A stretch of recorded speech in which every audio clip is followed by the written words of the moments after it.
शांति। प्रजापिता ब्रह्मा कुमारीज ईश्वरीय विश्वविद्यालय द्वारा स्वयं ईश्वर आकर सारे संसार का कैसे उद्धार करते हैं।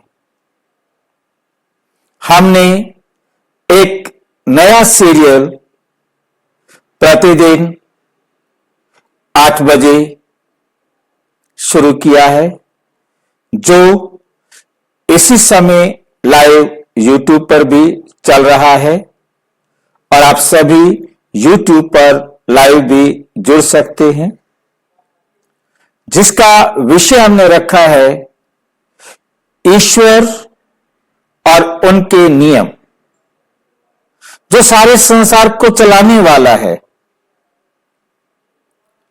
वो इस सारे संसार को कैसे चलाता है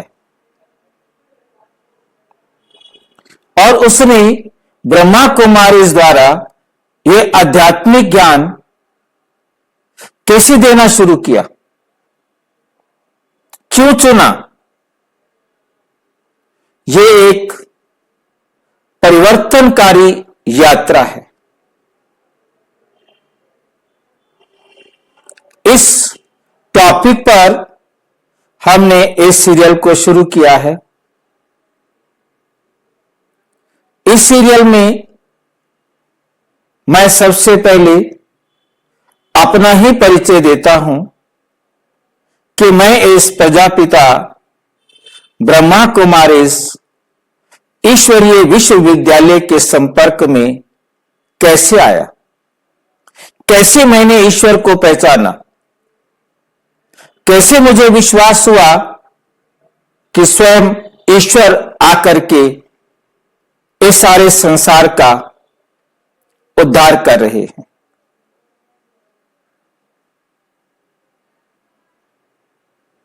मैं एक ब्राह्मण परिवार में जन्म लिया है। बचपन से ही जब से मैंने होश संभाला, हमारी दादी जी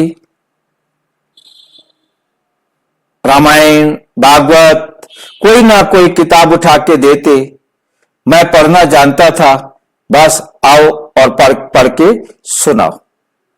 बुढ़ियां इकट्ठी हो जाती थी, मेरा काम था पड़ोस की जो भी माताएं बहनें इकट्ठी हो जाती, उनको मैंने रामायण सुनाना है, रामायण खत्म हो गया तो भागवत सुनाना है, फिर कोई और सुनाना है, फिर कोई और सुनाना है।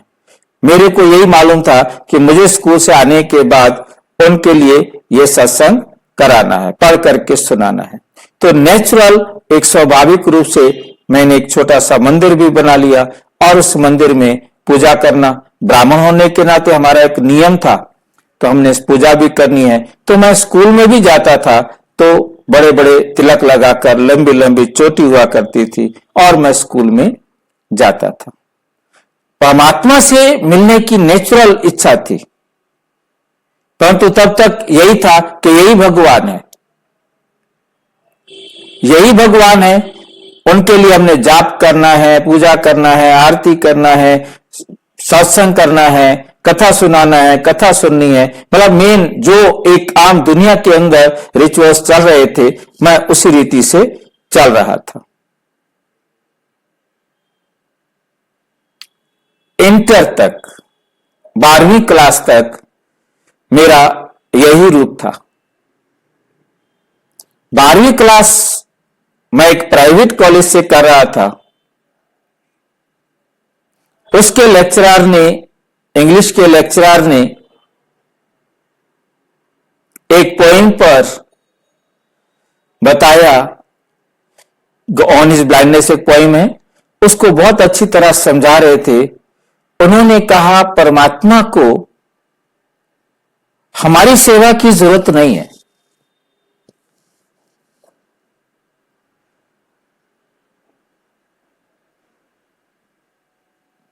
ये बात मेरे दिमाग में बैठ गई कि भगवान को मेरी सेवा की जरूरत ही नहीं है। मैं एकदम मेरे जीवन में परिवर्तन आया। इस बात को मेरे परिवार वाले भी यकीन नहीं करेंगे कि मैंने वो लंबी चोटी कटवा दी। मैंने पूजा पाठ छोड़ दिया। और जब एमए कर रहा था, इस बीच में मेरा इस प्रकार से चलता रहा रास्ता। तो जब मैंने हिंदी से एमए किया, उसमें मुझे इन संतों के बारे में, भारतीय फिलॉसफी के बारे में, भारतीय दर्शन शास्त्र के साथ साथ विदेशी दर्शन शास्त्र को भी अध्ययन करना था। हिंदी भाषा के इतिहास को भी अध्ययन करना था। तो फिर भक्ति शास्त्र के जो अध्ययन किए हमने, भक्ति काल का जो साहित्य है अपना, सूरदास, नंददास, तुलसीदास और रविदास, जितने भी संत हैं, इन सब संतों को पढ़ना था। अब फिर आया कि भगवान को ढूंढना चाहिए। शीश दिए बिहारी मिले तो भी सस्ता जान। फिर से उस भगवान को ढूंढने की इच्छा जागी। तब तक गवर्नमेंट ने मुझे टीचर के रूप में अपॉइंटमेंट दे दी थी। दिल्ली सरकारी स्कूल में मेरा अपॉइंटमेंट हो गया। अब इस बीच में एक मार्ग जैसे खोलना होता है, एक कंपनी, चिट फंड कंपनी के चक्कर में हमारे एक रिश्तेदार ने, मित्र ने फंसा दिया, जो कलकत्ता की थी। उनका काम था पैसे इकट्ठे करना और लूटना। काफी सजग रहने के बावजूद भी, आरबीआई को लेटर लिखने के बावजूद भी हम उसके चंगुल में फंस गए। उन्होंने अपना एनुअल मीटिंग प्रोग्राम रखा था कलकत्ता में, तो वहां मुझे जाना हुआ। तो मेरे अंदर जो है 3 एजेंट्स थे। उन तीनों को साथ लेकर हम कलकत्ता गए और कलकत्ता में हमने 2 ग्रुप बनाए। एक ग्रुप आरबीआई में जाकर के, रिजर्व बैंक में जाकर उस कंपनी की सिचुएशन को जानेगा और 2 जने जो है जाकर उनके प्रोग्राम को अटेंड करेंगे। अब जो मेरे साथ एक भाई थे, वो ब्रह्मा कुमार थे। अब वो मेरा सिर खाए जा रहे थे। अब तक ब्रह्मा कुमारी की कहीं भी कोई एग्जीबिशन लगी होती थी तो मैं उस एग्जीबिशन में घुसता नहीं था। मुझे याद है वो सीन, देखा ये ब्रह्मा कुमारी का बार, इसमें नहीं जाना है। ब्रह्मा कुमारी में जैसे आम भ्रांति बनी हुई है, वो भ्रांति मेरे में भी बनी हुई थी कि ये भाई बहन बना देते हैं, घर बर्बाद कर देते हैं।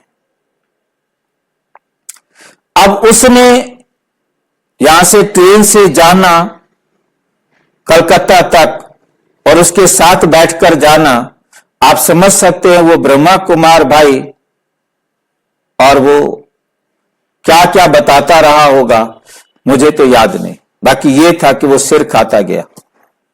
मैं सुन नहीं रहा हूं, परंतु वो सिर जरूर खा रहा था। जब हम ट्रेन से उतरे, ट्रेन से उतरते ही उसने ब्रह्मा कुमारी सेंटर पर फोन किया कि बहन जी, मैं गुड़गांव से आया हूं और सवेरे मैं नाश्ता करूंगा। मैंने उसको हाथ लगा के कहा, कह दो मेरे, मैं भी नाश्ता करूंगा भाई। मैंने समझा जैसे गुरुद्वारे में लंगर चलता है, ऐसे वहां भी लंगर चलता होगा, फ्री में काम हो जाएगा। तो उसने कहा, बहन जी हमारे साथ एक भाई आए हैं, वो भी नाश्ता करेंगे, हम 2 जने हैं। ठीक है। तो हम सवेरे सवेरे उठ गए, क्योंकि वो हम ब्राह्मण थे इसलिए जल्दी उठने की आदत थी, और वो ब्रह्मा कुमार था उसको भी जल्दी उठने का था। हम 5:30-6 बजे, वहां पर जल्दी सूरज निकलता है, यहां से आधा घंटा लगभग 20-25 मिनट पहले सूरज निकलता है कलकत्ता में, अपने हरियाणा की अपेक्षा। तो वहां हम बहुत ही जल्दी उठ गए थे और 5:30 बजे करीब तो हम मार्केट में पहुंच गए, और वो ढूंढने लगा हमारे बाबा का दुकान, और एक जगह पर पहुंचकर बोला ये हमारा बाबा का दुकान है, और उस पर लिखा हुआ था दादा लेखराज के सच्ची असली जो है ना हीरे, सोने हीरे की जवाहरात की दुकान, मतलब ऐसा बोर्ड लगा हुआ था जिसमें बाबा लखीराज के असली सब पर लिखा हुआ था, एक पर नहीं, मतलब जिधर मेरे को नजर गई हर एक दुकानदार ने जैसे लिख रखा हो कि बाबा लेखराज की असली सोने हीरे जवाहरात की दुकान ये है। अभी शटर सबके बंद थे, और हमारा सीधा क्वेश्चन था इनमें से असली कौन सी है भाई, अब बताए कौन। चलो अब हम पहुंच गए सेंटर पर, वहां पर जाकर हमने नाश्ता किया, और नाश्ता करने के बाद उन्होंने पूछा कि ये ब्रह्मा कुमारी सेंटर पर नहीं जाते हैं, अब इनको प्रदर्शनी कराओ। एक बहन मेरे साथ भेज दी, जाओ वहां समझ के आओ प्रदर्शनी। अब क्या करता, खाना खा लिया है, अब फंस गया था, कोई इलाज नहीं था कि मैं अपने आप को बचाऊं कि इन ब्रह्मा कुमारी की बातें मुझे नहीं सुननी है। परंतु अब उस बहन के साथ चला गया, अब वो चित्रों पर जो कुछ भी मर्जी बोल रही थी, परंतु उसको यह समझ में आ गया कि ये सुन नहीं रहा। ये बात उसे बड़ी अच्छी तरह समझ में आ गई कि ये सुन नहीं रहा है, और उसने मुझे रोक करके कहा, आधे बीच में ही मुझे छोड़ दिया और रोक करके कहा, कहते हैं ना कि भगवान जब अकल बांट रहा था तो तुम कहां सोए हुए थे। मैंने कहा ये तो कहते हैं अब भगवान आकर अकल बांट रहे हैं। बस इतनी सी बात मैं वहां से पकड़कर आ गया, और उसके बाद हम वहां पर वो बैनियन ट्री को देखने गए, क्योंकि वो ब्रह्मा कुमार भाई वो तो अपनी चीजें ढूंढेगा ना। तो जो बैनियन ट्री है कलकत्ता के अंदर, जिस बड़के झाड़ का मुरलियों में जिक्र आता है, तो उस बैनियन ट्री को देखने के लिए हम गए। ठीक है भाई, ट्री देख लिया, बाबा देख लिया, बाबा का स्थान देख लिया, जगह देख ली, परंतु ठीक है दुनिया में बहुत बाबा हैं, परंतु एक बात ये मेरे साथ आ गई। अब मैं स्कूल में आया, हमारे स्कूल में भी एक ब्रह्मा कुमार साथी भाई थे। अब हमने स्टाफ रूम में बैठकर उसको छेड़ना शुरू कर दिया, तुम्हारे पास भगवान पढ़ाता है? क्यों?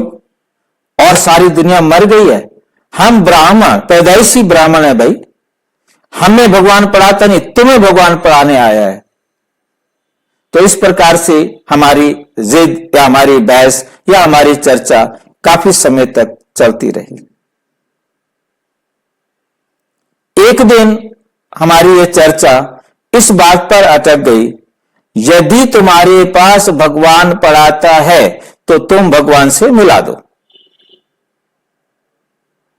बोले ठीक, आपका अधिकार है, आप भगवान से मिल सकते हो, परंतु तुम सिर बहुत खाते हो, क्योंकि मैं ब्राह्मण हूं, कैसे उसको मैं कोई बात सुनने दूं, कैसे मैं उसको कोई बात बोलने दूं, वो एक बोलेगा मैं 10 बोलूंगा।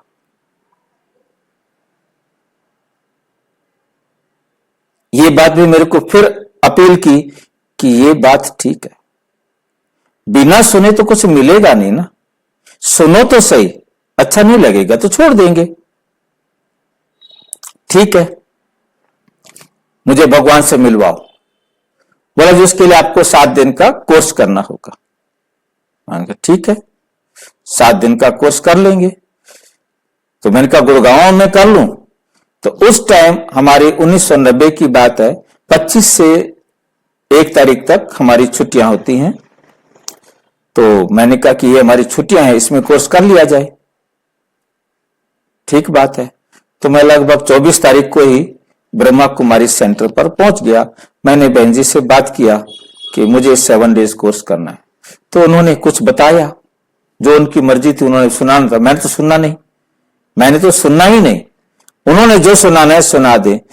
परंतु उसके बाद लास्ट में ये कहा कि ऐसा है कि आप कल से अपने युगल को भी लेके आना। ये मेरे लिए बड़ा टफ जो है ना काम था, परंतु दूसरी तरफ भगवान से मिलने का लालच था। दोनों बीच में फंस गया मैं। अब यह था कि यदि मैं उनको लेके आता हूं और वो ब्रह्मा कुमारी बन गई तो मेरा घर बर्बाद। मेरे सामने सबसे बड़ी समस्या ये थी। और दूसरी समस्या ये थी कि वो कहीं भी घर से बाहर जाना, उसको ले जाना एक इम्पॉसिबल टास्क है। कहीं भी उसने जाना नहीं। और दूसरी बात, उस समय हमारी जो छोटे वाली बिटिया है वो गर्भ में थी, ज्योति उसका नाम है, वो अभी गर्भ में थी। और अब इस स्टेज में भी उसको कहीं भी ले जाना मुश्किल। और इधर बहन जी ने कहा है कि कल उनको लेके आना है। तो मैंने उनसे रिक्वेस्ट किया कि भाई आपने मेरे साथ सिर्फ 7 दिन चलना है, कुछ सुनना नहीं है, उनकी कोई बात नहीं सुननी, सिर्फ मेरे साथ चल के बैठना है और चुपचाप आ जाना है। फालतू बहस करने की जरूरत नहीं है, ताकि ये बिगड़ ना जाए। ये ब्रह्मा कुमारी बन गई तो मेरा घर तो लुट जाएगा। अब उनको हम लेके गए, 7 दिन हम सुन के आ गए, परंतु मुझे नहीं पता उन्होंने क्या सुनाया क्या नहीं सुनाया। मुझे कुछ समझ में नहीं आया, क्योंकि मैं सुनना ही नहीं चाहता हूं। जब तक मैं सुनना नहीं चाहूंगा तब तक मेरे को कुछ भी मिलने वाला नहीं है। अब 2 तारीख को आपकी, एक्सक्यूज मी भाई जी, हाँ जी, आपके युगल का क्या ये था? 7 दिनों में उन्होंने कुछ समझा? नहीं जी नहीं, मतलब बस समझना ही नहीं, हमने सुनना ही नहीं है ना। उन्होंने सुना ना मैंने सुना, हमने सुनना ही नहीं है। हमने सिर्फ तुम बोलो जो मर्जी बोलना है, हमने आपके पास आना है, हाजिरी लगानी है, बस। उनको कुछ भी ना, उसको कुछ समझ में आया ना मुझे कुछ समझ में आया, क्योंकि मैं सुनना ही नहीं चाह रहा हूं। तो उसके बाद जो है ना 7 दिन बाद अब पहुंच गए स्कूल, तो मुलाकात हुई। हाँ जी, 7 दिन का कोर्स कर लिया, परंतु कहीं भगवान का कुछ कतरा भी दिखाई नहीं दिया। बोले 7 दिन का कोर्स हो गया? मैंने कहा हाँ। कैसा लगा? अब मेरे लिए प्रश्न था क्या करूं। अब मैंने कहा यदि बोलता हूं कि मुझे तो कुछ समझ में नहीं आया, पता नहीं भगवान मिलता ना मिले। मैंने कहा बहुत अच्छा लगा। तो उसने कहा ठीक है। अब मैंने कहा अब क्या? अब बहन जी कह रही थी रोजाना आना, रोजाना सवेरे क्लास में आना है मुरली सुनने के लिए, क्लास सुनने के लिए। तो मैंने कहा बताओ, अब मुझे भगवान तो मिला नहीं है। कहते आप जाओ, कोई बात नहीं, भगवान से मैं आपको मिलवाऊंगा। ठीक है, हमने रोजाना मुरली जाना सुनने के लिए जाना शुरू कर दिया। युगल तो नहीं जाते थे, मैं ही जाता था।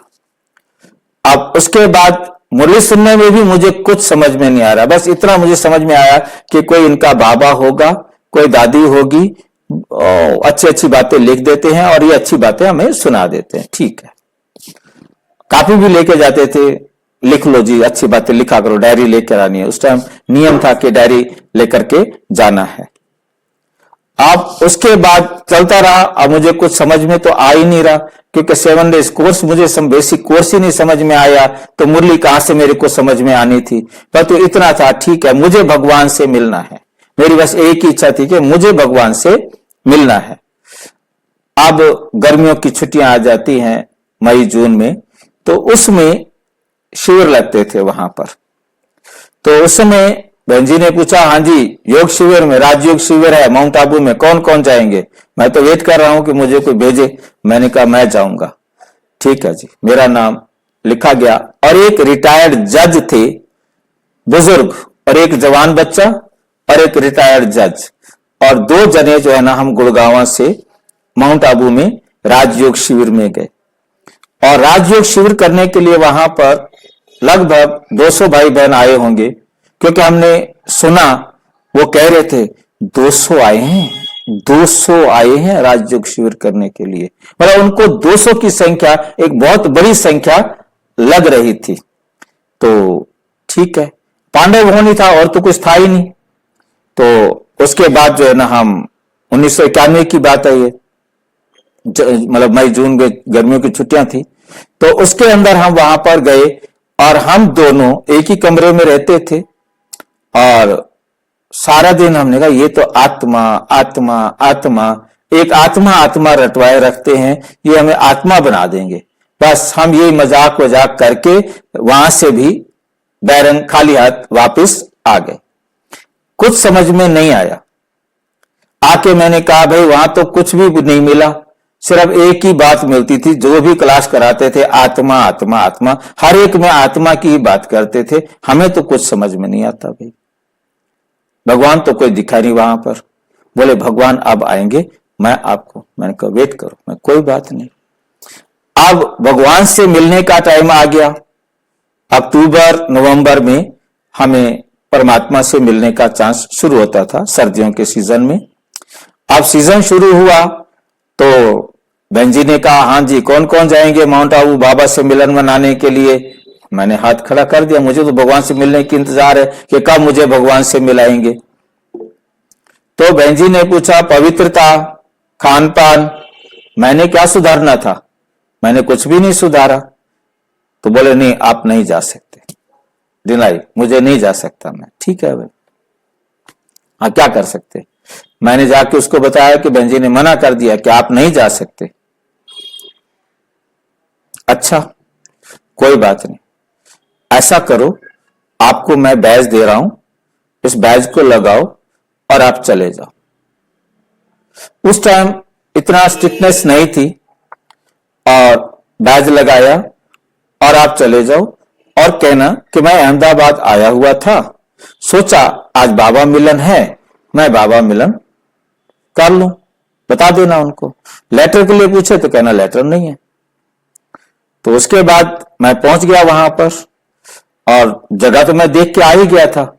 अब पहुंचने के बाद मैंने वहां जाकर रामश्लोक भाई, हमारे क्या बोलते हैं सुपरमैन कहे जाते थे, हैं अभी जीवित हैं, तो वो जो है ना सारा अकोमोडेशन संभालते थे।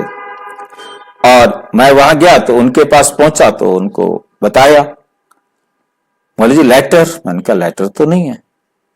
लेटर नहीं है तो हम आपको अपने पास नहीं रखेंगे।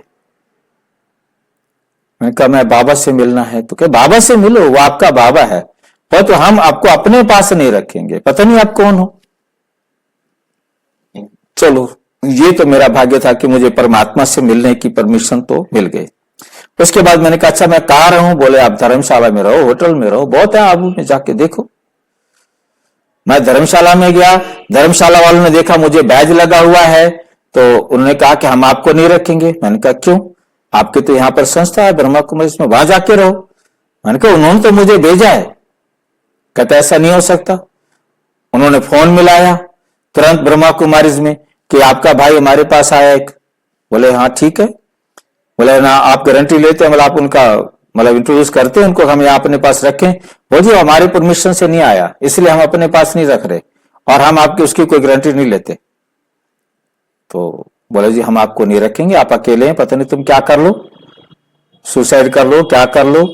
मैंने टीचर वाला आई कार्ड दिखाया, सारी बातें दिखाई और फिर उसने मुझे अलाउ कर दिया, कमरा दे दिया और मैं नहा धो करके फ्रेश होकर आया, खाना वाना खाया और बाबा से मिलने का समय आया। अब ये बहुत वंडरफुल बात है कि मैंने परमात्मा को कैसे पहचाना। ये मेरा बहुत भाग्य है कि उस समय बहुत ही कम लोग होते थे। बाबा मिलन में 2000, बस सिर्फ 2000 भाई बहन बाबा मिलन के लिए आए हुए थे। उनको वहां पर अंदर बैठने की जगह नहीं मिल रही थी, उनको बाहर बहुत लोग खड़े हुए थे। बाद में समझ में आया कि बाहर कौन खड़े हैं, जो वहां के निवासी हैं वो बाहर खड़े हैं। जो बाबा मिलन करने के लिए बाहर से आए हैं उनको अंदर बिठाया गया है, मतलब उनको बाहर, वो सारे बाहर खड़े हैं, वो विंडो से देख रहे हैं खड़े खड़े, और या जैसे भी चेयर डाल करके। तो आपने यदि पांडव भवन गए हैं तो ऊपर ओम शांति भवन में बाकी सब बाहर से देख रहे हैं और मुरली चली लगभग 6 बजे करीब मुरली शुरू हुई और 8 बजे तक मुरली पूरी। और उसके बाद अनाउंसमेंट हो गया कि आधे आधे घंटे के स्लॉट्स बना दिए गए कि आधे घंटे में ये ग्रुप मिलेगा, अगले आधे घंटे में ये ग्रुप मिलेगा, अगले आधे घंटे में एक ग्रुप मिलेगा, तब तक आप जाके खाना खा सकते हैं। और हमारे को 9:30 बजे का टाइम मिला था दिल्ली जोन। तो दिल्ली जोन से जो आए हैं वो 9:30 बजे से पहले दरवाजे पर आ जाएंगे। 9:30 बजे उनकी एंट्री होगी और बाबा से मुलाकात होगी। तो हम मेरे ख्याल से 20 के आसपास भाई बहन होंगे जो दिल्ली जोन से गए हुए थे। और हम गेट पर आ गए तो गेट से हमको एंट्री मिली और हम बाबा के पास ऐसे जाकर बैठ गए थे। वो छोटी टेबल होती है वो बीच में थी, दादी गुलजार बैठी हैं और बिल्कुल सामने नीचे जैसे स्टूडेंट बैठते हैं ऐसे ही नीचे हम बैठे हुए थे। और बहुत अच्छी तरह से 15-20 मिनट क्लास कराई। और उसके अंदर बाकी तो मुझे याद नहीं है, बाकी क्योंकि मैं तो बाबा परमात्मा को ढूंढ रहा था। तो ये मैंने उस दिन अनुभव किया कि जैसे ही दादी आई थी तो दादी आते वक्त नॉर्मल थे, बैठे और बैठते ही उन्होंने शरीर छोड़ा। क्योंकि मैंने अपने जीवन में आत्माओं को आते हुए और आत्माओं को शरीर छोड़ते हुए देखा हुआ था, अच्छी आत्माओं को भी और बुरी आत्माओं को भी। पर काया में कैसे वो आत्माएं आती हैं और कैसे शरीर को छोड़ती हैं। तो मुझे ये बिल्कुल यूनिक लगा, उनसे अलग लगा, क्योंकि उसमें मैं आत्मा पहले हूं और कोई आत्मा आकर के मेरे शरीर को कंट्रोल करना चाह रही है। मैं तो हूं ही, परंतु कोई और आत्मा आकर मेरे शरीर को कंट्रोल करना चाह रही है। उस समय क्या क्या दिक्कतें आती हैं उनके सामने, क्योंकि एक गाड़ी में 2 ड्राइवर बैठना चाहते हैं, इसलिए वो इधर उधर सिर गिरता है, इधर करता है, ऐसे करता है, वैसे करता है। वो कारण उसका यही होता है कि एक स्टीयरिंग को 2 आत्माएं कंट्रोल करना चाहती हैं। परंतु यहां बिल्कुल अलग बात थी। यहां दादी ने पहले शरीर छोड़ा, दादी ने शरीर छोड़ा, सिर एकदम अटक गया और फिर धीरे धीरे नॉर्मल हुआ और आवाज चेंज हो गई।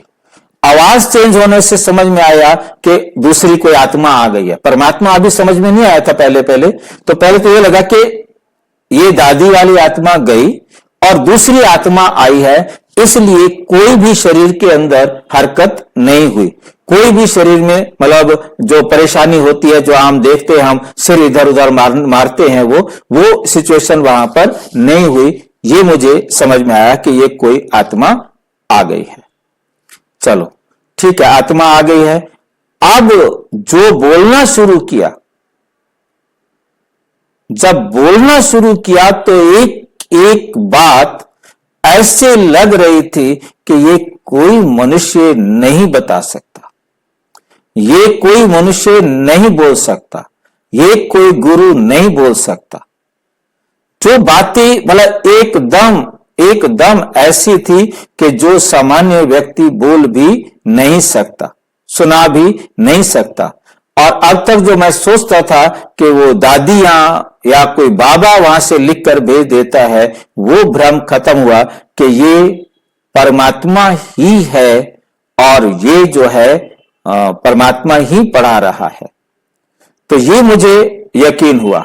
और फिर जब हम स्टेज पर मिलने के लिए गए तो उस समय बाकी ज्यादा बातें याद नहीं, परंतु ये जरूर है कि उस समय मुझे याद आ रहा है कि बाबा ने कहा डबल टीचर बनो, डबल टीचर बनो। मतलब मुझे लगा कि मुझे ही कहा जा रहा है, परंतु ये मुझे समझ में नहीं आया कि डबल टीचर का मतलब क्या होता है।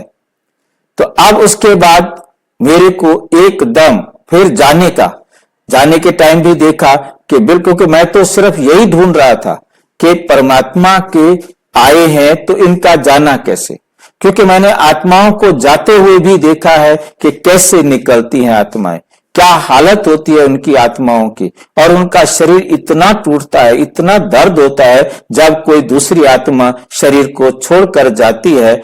और यहां मैंने देखा कि दादी ऐसे उठकर खड़ी हुई जैसे अब भी बैठी थी, मतलब उसको किसी भी प्रकार का कोई दुख, कोई कष्ट नहीं था। वरना आप सोचिए कि दादी लगभग 10 घंटे, 8 घंटे, 9 घंटे, 12 घंटे, 16 घंटे बैठती। वो एक ही पोस्चर में बैठी हैं और ग्रुप आ रहा है, ग्रुप जा रहा है, ग्रुप आ रहा है, ग्रुप जा रहा है, और दादी जब भी उठती तो ऐसे उठती हैं जैसे कि अभी बैठी हैं। तो मतलब मैंने ये भी उठते हुए देखा कि दादी ऐसे उठी है जैसे उसे कोई भी थकावट नहीं। बाकी ये है कि उठकर जाने के बाद वो रेस्ट तो करेंगे क्योंकि इतने टाइम तक शरीर में बैठे रहे। तो उसके बाद दादियों से मुलाकात हुई। यहां मुझे विश्वास हो गया कि वाक्य में ही जिस ईश्वर को, जिस परमात्मा को अभोक्ता, जो अभोक्ता है, वो आकर कैसे पढ़ाता है, अशरीरी है, अजन्मा है, अयोनि है, वो कैसे आकर पढ़ाता है, ये मुझे उस समय यकीन हुआ। अब इस विश्वास होने के बाद, क्योंकि परमात्मा ने ये मुझे कराना था, जबकि मैंने ज्ञान भी नहीं लिया, 7 डेज कोर्स भी समझ में नहीं आया, मुरली भी समझ में नहीं आई, मेरा पार्ट रहा कि परमात्मा ने मुझे अपना साक्षात्कार समझो, अपना इंट्रोडक्शन समझो, अपना परिचय समझो, अपनी जानकारी समझो। मेरे भाग्य में था, मेरे ड्रामा में था, जो मुझे परमात्मा की पहचान हुई, जो पहचान 7 डेज कोर्स में नहीं हुई, जो मुरली पढ़ने से नहीं हुई। हमने परमात्मा का साक्षात्कार कैसा हमें हुआ, आज हमने जाना। मैं कैसे इस प्रजापिता ब्रह्मा कुमारी ईश्वरीय विश्वविद्यालय के संपर्क में आया, यह हमने जाना। अभी रोज हम और प्रश्न खोलेंगे। कैसे वो परमात्मा आकर सारे संसार की आत्माओं को मुक्ति और जीवन मुक्ति देता है, कैसे आकर के वो अपने सारे राज समझाता है। इन विषयों पर हम प्रतिदिन 8 से 9 ये लाइव वीडियो पर देखेंगे। आप जुड़ सकते हैं, और यदि आप गूगल मीट पर जुड़ना चाहें तो आप उसके लिए इसी व्हाट्सएप नंबर पर, जो नीचे आपको चलती हुई लाइन में दिखाई दे रहा है, मैसेज करके लिंक प्राप्त कर सकते हैं। ओम शांति। और विस्तार से जानने के लिए आप अपने किसी समीप प्रजापिता ब्रह्मा कुमारी ईश्वरीय विश्वविद्यालय से संपर्क कर सकते हैं। और यदि आपका कोई प्रश्न हो तो 9213106986 पर केवल टेलीग्राम करें, 9650692270 पर केवल व्हाट्सएप करें, फोन नहीं। ओम शांति।